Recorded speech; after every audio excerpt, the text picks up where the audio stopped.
Hello, my name is Emma Whispers Red ASMR, and you are in the stream.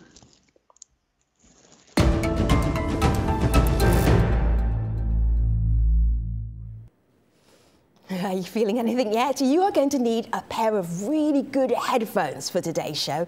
Hi, I'm Femi OK. Today we are diving into the world of autonomous sensory meridian response, or ASMR.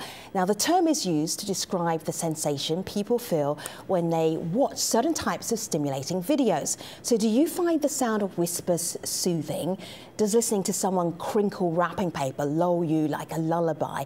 If so, you're probably one of the millions of people pouring through ASMR videos on YouTube. But is there more to it than brain tingles? Joining us to talk about this, in Singapore, Melinda Lau. She's the co-creator and artistic director of Whisper Lodge, an immersive spa for the senses. In New York, comedian and ASMR enthusiast Nikki Glazer. In the studio, we have Craig Richard. He's Professor of Biopharmaceutical Sciences at Shenandoah University. He also founded the ASMR University, and that was in an effort to encourage research.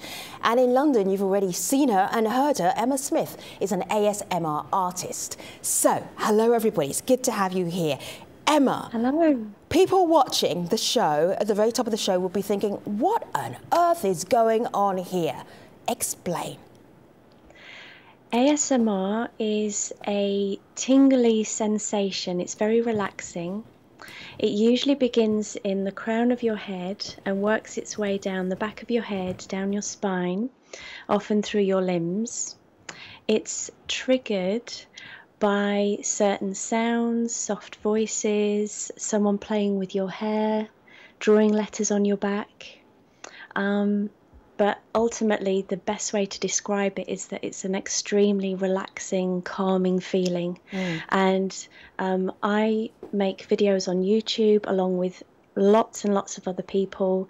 We use different sounds and our voices to trigger that feeling in the viewer. And people who experience it are so calm that they're able to fall asleep, that they're able to feel happy and rested, and all kinds of different things that people are using the videos for. So many different things. Emma, are you ASMRing us right now? Are you doing it on us right now? I think you might be. know. Yes, you are. Let me share this with you. This is, I am falling asleep. yes, but for a good reason. Stay with us, viewers. Yeah. Don't fall asleep. Yes, exactly. Tim Lewis on Twitter, because I was talking about, Craig, what we were doing today, and I said, this is ASMR, and Tim says, I had to Google. I had no idea what this is. It's quite new in terms of giving it a name, correct? Yeah, the name didn't get created until 2010. Before that, it was referred to as brain orgasm. Right. But some people were uncomfortable talking. Say that again, because I want everyone to hear this. That it used to be more so known as a brain orgasm. So before 2010, that's what people called it.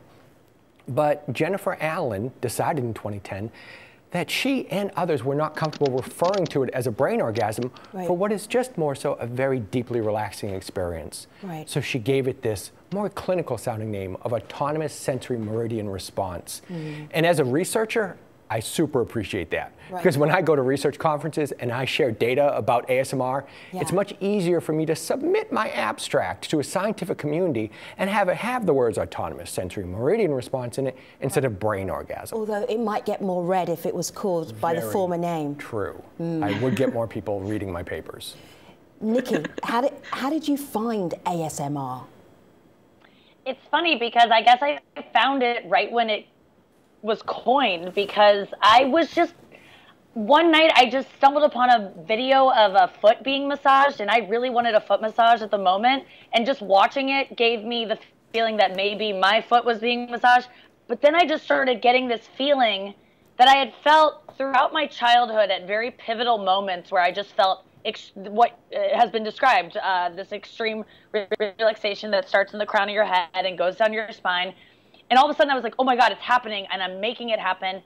And then I just started going down this wormhole of massage videos, and then you eventually start to see ASMR come up in the titles, and I was like, what's that? And then it opened a whole world. Craig, you're nodding. Go ahead. Yes, and that's how people stumble across it. They start searching for something relaxing, and then they end up coming across this, what is this ASMR? And they find all these videos, and once you start with one, it's like the chip thing. Once you start with one, you have to try another one, you have to try another one.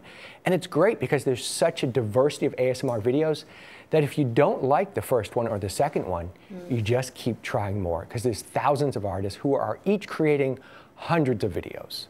I'm looking at something called the Whisper Lodge, which is a sensory spa, which I have never heard of. Melinda, can you explain what it is? What is it that you're doing?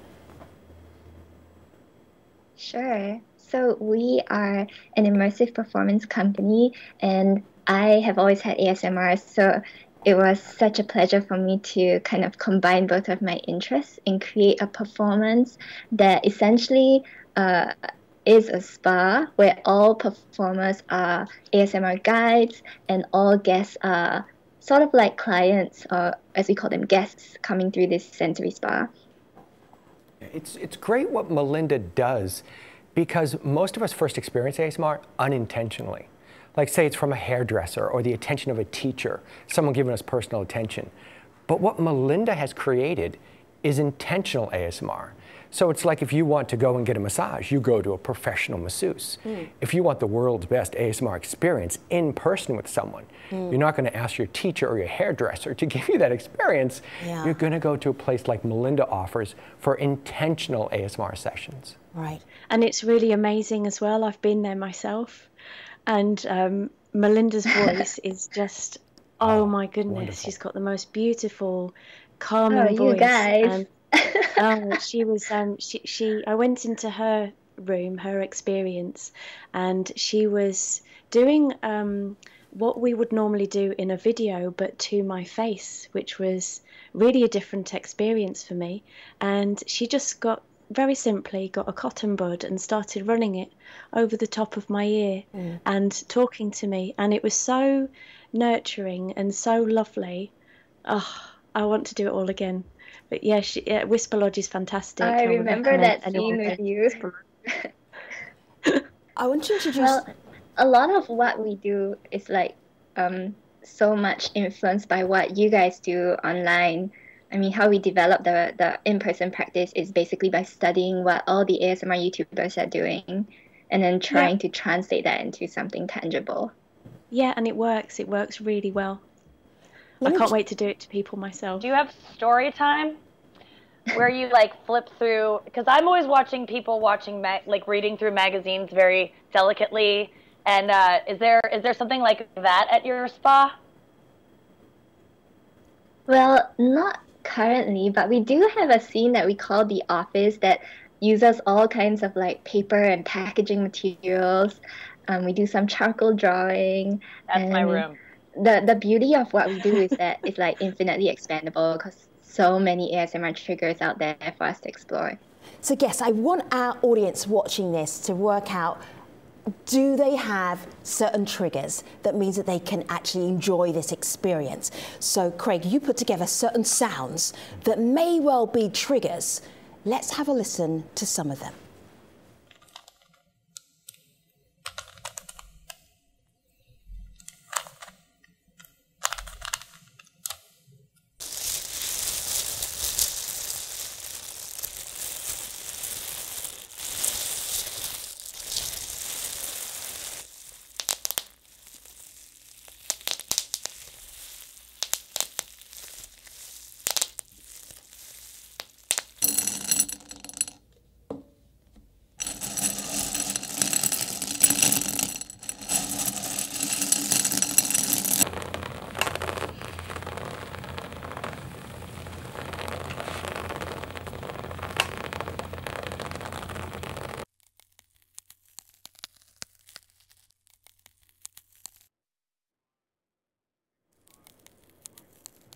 Craig, what do we know about the science of this? There's not a lot yet known for the science. The first publication, science publication, came out in 2015. So we're only 3 years deep, really, into the publication world. What we do know is that whenever people are surveyed, why do you enjoy ASMR? Their #1 response is they find it relaxing. Their #2 response is it helps them to fall asleep. That is consistent in all the research studies so far. And we also have seen with some MRI studies that there appear to be some differences in the brains of individuals who can and can't experience ASMR. I've got some pictures here, and you can help me with this first picture. What are we looking at right now? This is an MRI study that was just published by Bryson Lochte, myself, and some other investigators. Right. And we had some people watch ASMR videos. They selected the ASMR videos that stimulate their ASMR the strongest, and then we captured brain images while they were experiencing ASMR to see what areas of the brain are activated. Okay, so I'm going to click to another image here, and is this people actually being activated by ASMR? Exactly. So what are the orange and the yellow dots? What are they? Those are areas in the brain that are having more activity during the moments of ASMR. So by doing those brain images, that allows us to look at, well, what are these brain images? What do they have to do with human behavior? And what we show in the paper is the brain areas that are activated during ASMR are very similar to the brain areas that would be activated if you were to think about someone who you care about, or who cares about you. Right. Or if someone was to play with your hair, or to give you like a grooming experience of any kind. We have certain areas of our brain that are activated during those interpersonal bonding moments. And you know that for sure, even though research is only a couple of years old. You're certain of this? So far, so good. Right. There's no such thing in science as conclusive evidence. Yeah. There's only supportive evidence. And so far, this fits the trigger patterns, what we see. Interpersonal connections being made between people. There's positive We've personal also had another interactions. paper published as well in Sheffield, in this country. That was published earlier on this year, wasn't it? And that showed that the heart rate decreases considerably in people that watch ASMR videos and experience ASMR, much in the same way that meditation does. So some people say to me, when they're trying to understand what ASMR is, they say to me, well, is it a sexual thing? And now I'm able to say to them, well, actually, we've had research published now to say that the heart rate lowers. So that's a really nice thing to be able to say, because it's been a lot of years when we haven't really had that much research. So now we have 3 papers then, don't we? Yeah. So Emma, this was the 800-pound, very quietly spoken gorilla in the room for me, because I've been watching some of your videos, and your videos are beautiful, but when I see them, you're a hot mama. I'm not going to kid here, right? let me just play one, and then you can then continue to tell me how this is not sexy. Let's have a look. Are you ready for me? Good. Look at you. You look so lovely, cozy, calm, safe under your nice warm blanket. That's lovely.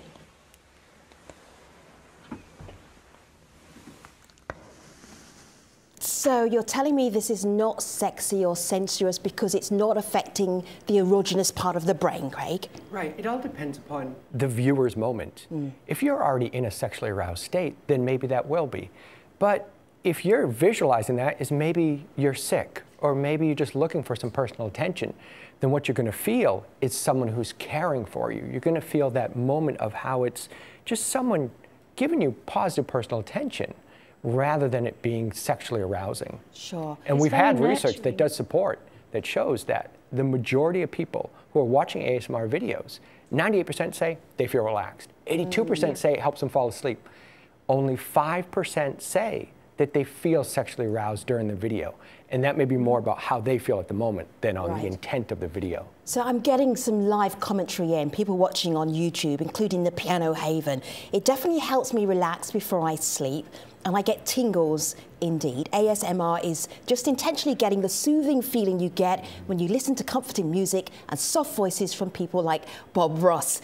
Oh goodness, Bob Ross. Okay, Nikki, what do you get out of listening to ASMR? And then I'll find the picture I've got of Bob Ross, who was a famous American painter. Go ahead, can you explain, describe the feeling? I just feel, I do feel nurtured. I just feel safe and calm, and I meditate, but it's even a deeper feeling than that. It's just, it's one of the greatest feelings in the world, and I feel like so lucky that I can have it. I mean, it stands out to me as a child when it was brought on to me. I felt it honestly felt very indecent because it felt so good. Like I think it didn't feel sexually bad, but it felt so pleasurable that it felt naughty to have this kind of pleasure in public. So it would happen in like class when my teacher was reading a book, and I freak out. And then it would always, women's voices always brought it on for me. So then I was like, am I gay? For a while, it caused me to have kind of an identity crisis. And so when I found the ASMR community, I have to say, I was like, you know, not that I don't want to be gay. It was just like, oh, this isn't something to be ashamed of. This is something that happens to everyone, not just me. And it's not sexual.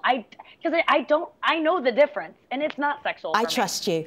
Sulaiman Jassid is on YouTube, and Sulaiman is on YouTube right now. Sulaiman is saying, I don't feel the tingles. I can't feel the tingles. Melinda, if you're doing performance ASMR, this is going to be important for you. If some people are going to a show and they feel nothing, do you give them the money back? We don't. I was not impressed. But what we found is that people who don't experience ASMR, they find it incredibly satisfying as well. So I think if I were to like simplify it down to like what's the main effect that we give people, it's the feeling of being taken care of. And whether or not you have the tingles, what we do to you, because it involves so much personal attention, you just feel seen, and you feel like someone is actually being present with you, and that is something that's just universally enjoyable.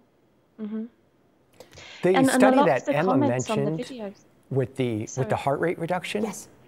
that was a great study because it did show that when people watch ASMR videos, their heart rate goes down if they experience ASMR. What the study also showed is that the people who don't normally experience ASMR, their heart rates also went down. So you may not feel the tingles necessarily, you may not feel the main signature, but you still can feel relaxed even if you're not feeling what we consider that strong brain tingling experience. Because I have to admit, and a lot of people watch ASMR videos just to feel relaxed rather than the tingles. They still help people to relax and fall asleep quickly. Just by listening to the soft sounds and the voices, you don't have to feel a tingling sensation. Just a nice calming feeling is fine, and it's enough.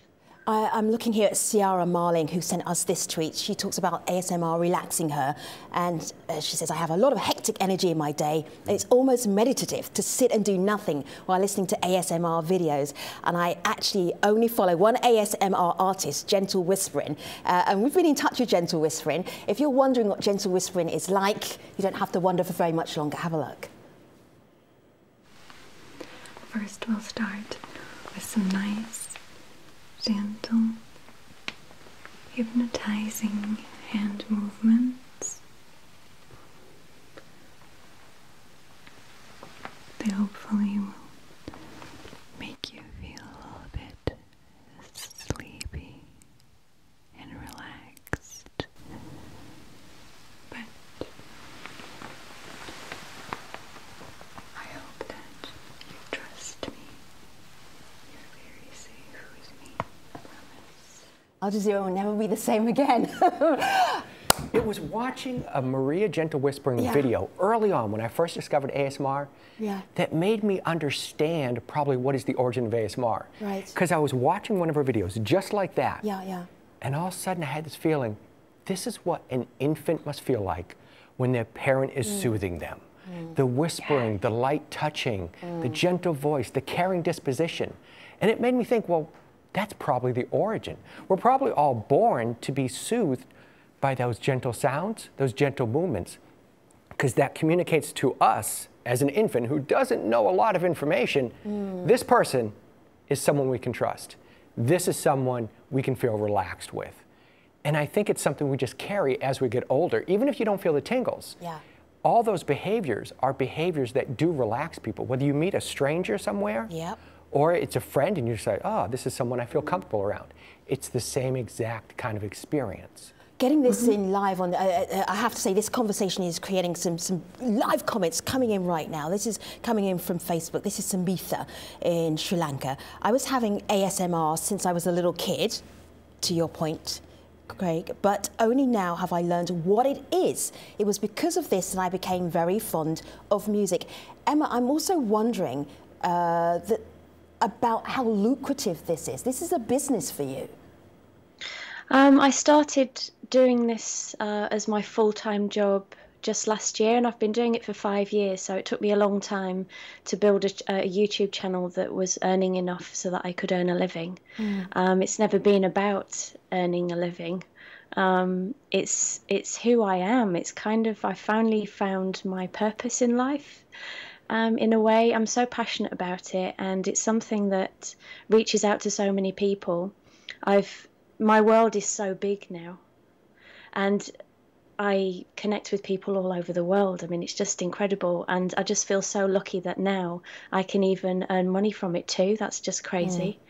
So yeah, I would never say to anyone, start an ASMR channel if you want to get rich, because YouTube is a strange place anyway, and it's very difficult to grow a channel and everything.